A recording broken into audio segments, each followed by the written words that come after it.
Pratapgarh police line में press वार्ता के दौरान डिप्टी सीएम केशव प्रसाद मौर्य ने कई मुद्दों पर अपनी बात रखी। उन्होंने इटावा में कथावाचक मुकुंद मणि यादव के मुंडन मामले पर सपा प्रमुख अखिलेश यादव पर तीखा प्रहार किया। केशव प्रसाद मौर्य ने कहा कि कथा व्यास की पीठ पर बैठने वाले को कथावाचक माना जाता है। मुकुंद मणि यादव का सम्मान होना चाहिए। उन्होंने आरोप लगाया कि अखिलेश यादव जाति विशेष की राजनीति कर रहे हैं।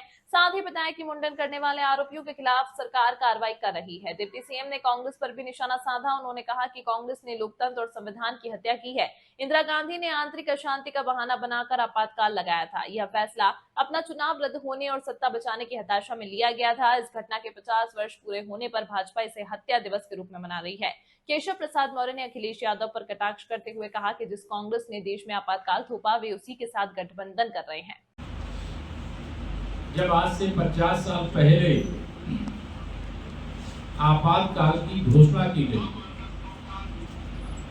तब न केवल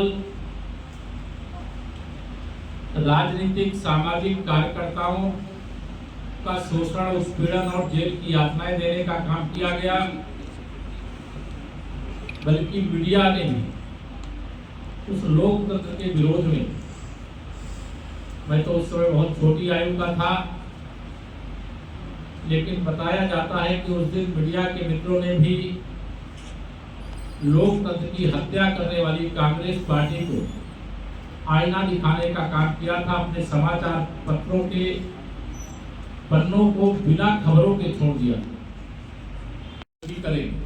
और जो लोकतंत्र सेनानी आज जो भी है उनका सम्मान करेंगे, जो नहीं है उसको नमन करते हैं।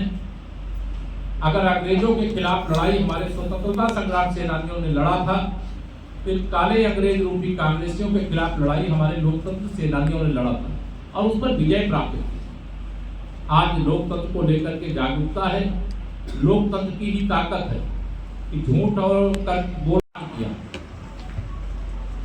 इसलिए प्रदेश की जनता, देश की जनता कांग्रेस मुक्त भारत बनाएगी और प्रदेश की जनता समाजवादी पार्टी को समाप्तवादी पार्टी बनाएगी।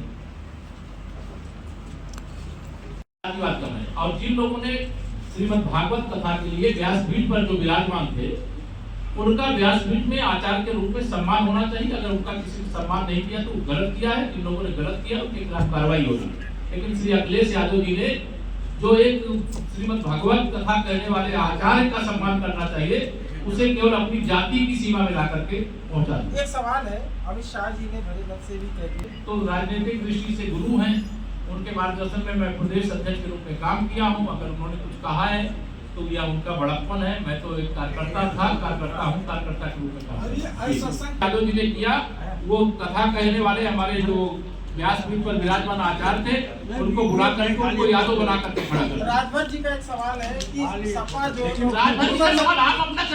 मुसलमान जो है सपा का गुलाम है, इस पे क्या कहना? मैं ये कहता हूँ, आज उसके 50 साल पूरे हो रहे। भारतीय जनता पार्टी ने पूरे प्रदेश में, पूरे देश में उस समय बड़े पैमाने पर जबरन नसबंदी का काम किया जाता रहा।